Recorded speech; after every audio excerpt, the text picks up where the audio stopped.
Hey guys, Jay here, or as you know me here on YouTube or on multiple wargaming forums around the net here on BH. How you guys doing today? So today I'm here to congratulate Jameson Caine on reaching 245 subscribers.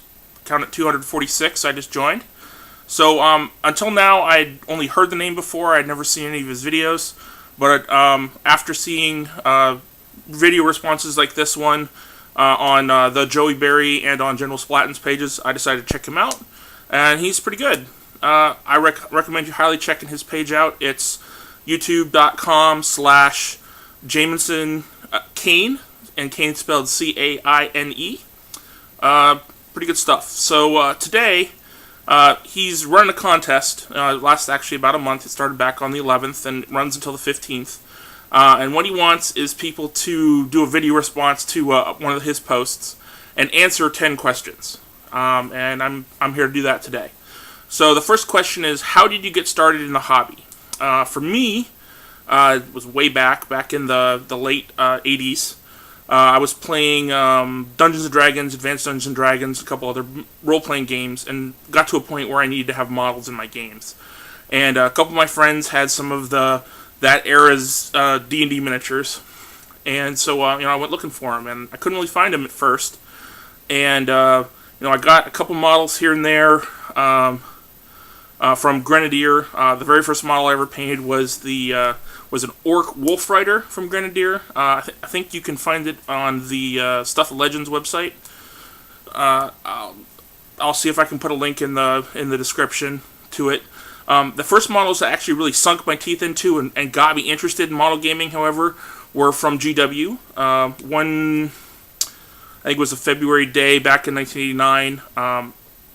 I found Games Workshop in the Yellow Pages, and I was lucky. I happened to live on the East Coast, about half an hour away from one of two of the only GW stores in the U.S. back then, back at their Fair City Mall, Fairfax, Virginia store.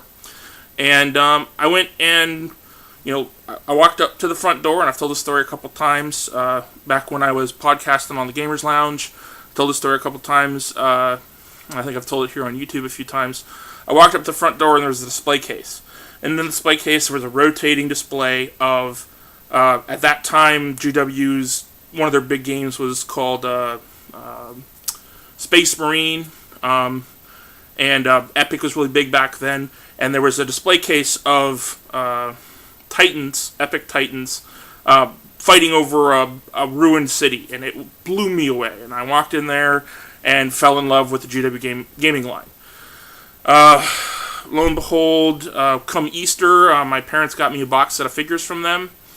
It was some of the original Rogue Trader minis, and I've been converting and painting ever since.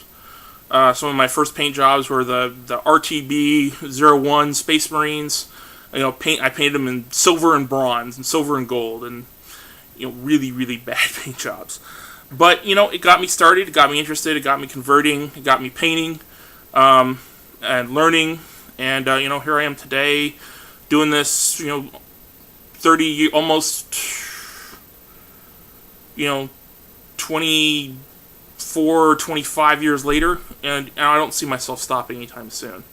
So the second question is, are you a gamer or a hobbyist? Really depends on when you ask me. Right now, I am a hobbyist. I'm one of those weird ones that loves putting models together the most. I play the games, I paint the minis, I put the models together, and I think putting the models together has to be my favorite part. And seeing how I can extend or stretch kits to make the models unique and personal, it really appeals to me. However, 3 months ago, all I did was play the game. I didn't paint, I didn't assemble, I was just primarily a gamer. So what was the first model you assembled and painted? So, I already answered that. My first model was a Grenadier Orc Wolf Rider.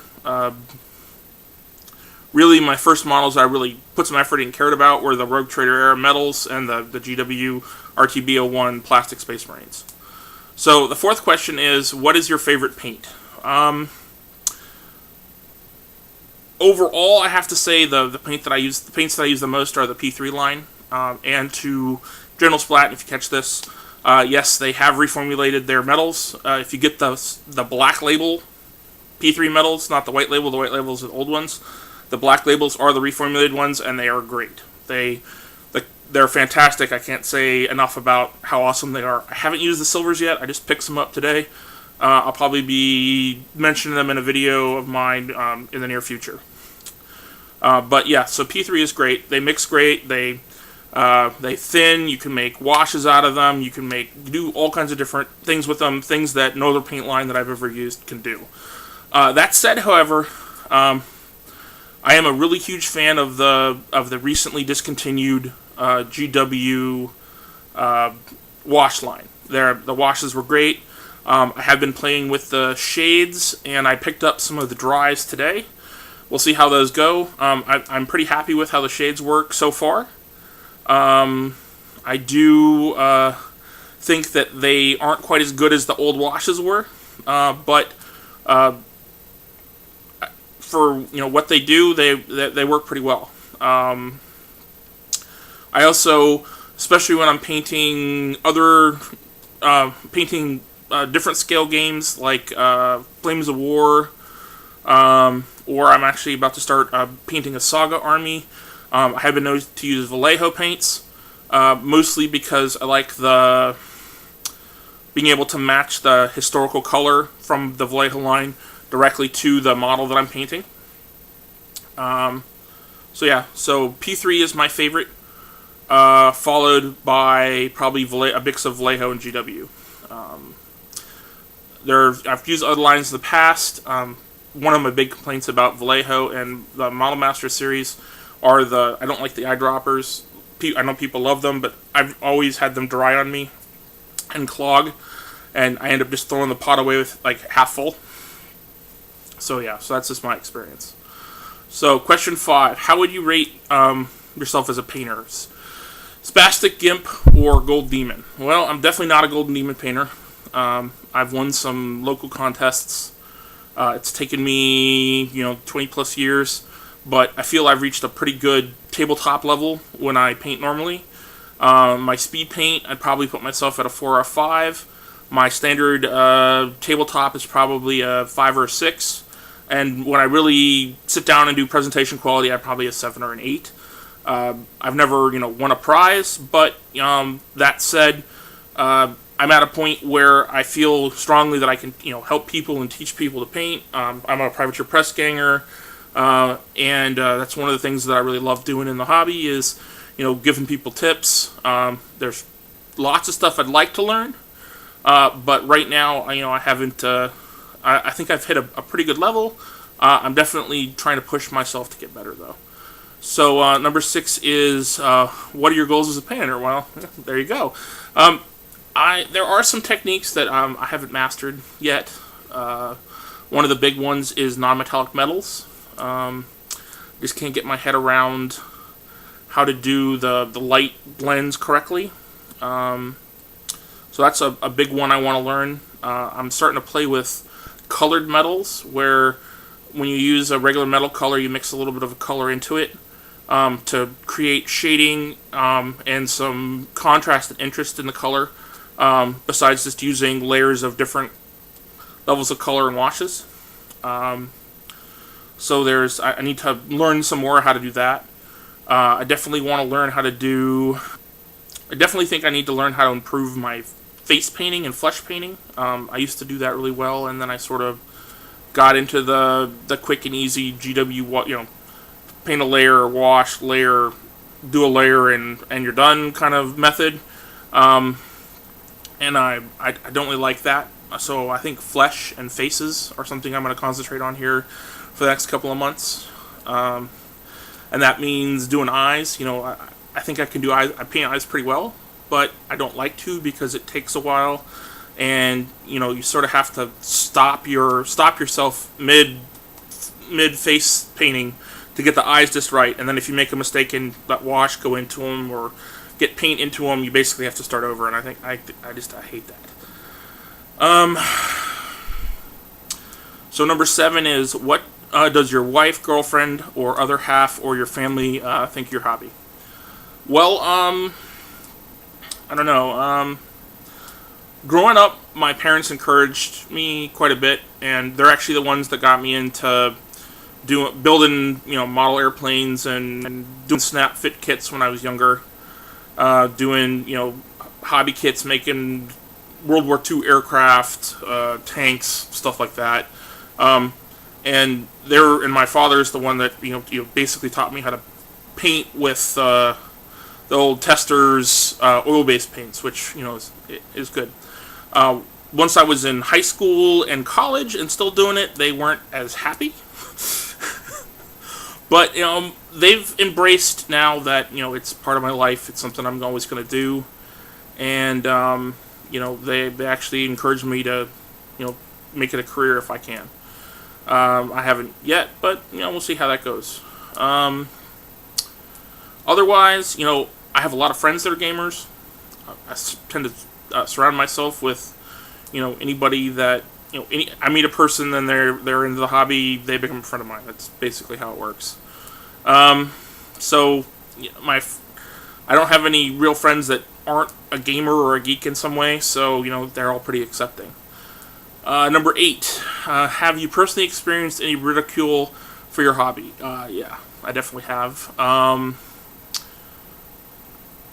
When I was in high school, I brought some minis into school one time, and people gave me some crap, and I've received a lot of really negative. Back when I was first learning to paint and posting stuff online, I've received a lot of really nasty stuff. There was one time when I posted a miniature that was, it basically had the base coats and a wash on it. I hadn't done anything else, and I actually got a message where a guy said, put the paintbrush down, sell your stuff, get out of the hobby, and never come back. Your stuff is that crap. So, that was a pretty big hit to me, and it took me a while to get over that. But yeah, so I've received some pretty negative feedback.